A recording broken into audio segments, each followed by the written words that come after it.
All right, guys, let's do a quick fantasy check-in on the Orlando Magic. Of course, a player who's been killing it at the moment is Nikola Vucevic, the number 8 ranked player over the last couple of weeks.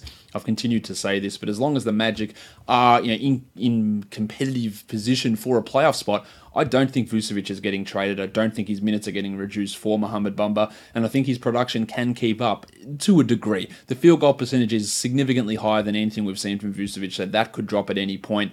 But the other numbers are pretty much right in line with what he's been doing throughout his career, scaled up for the extra minutes that he's receiving.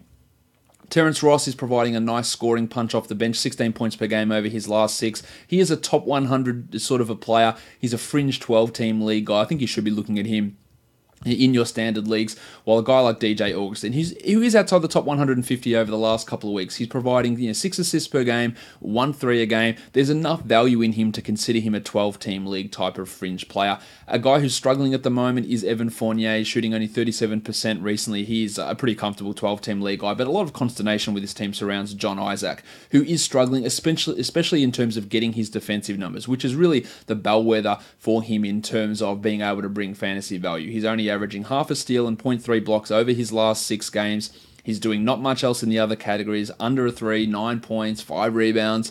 It's all going to come down to whether those steals and blocks return for Isaac. I still believe in him.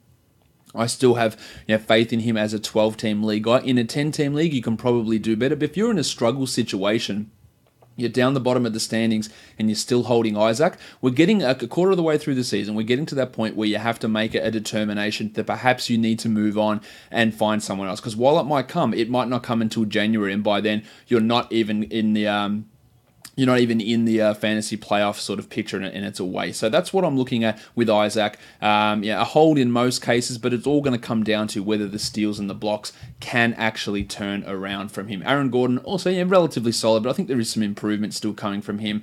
But I don't think we should be relying upon the shooting getting back to the level that we saw to begin this season.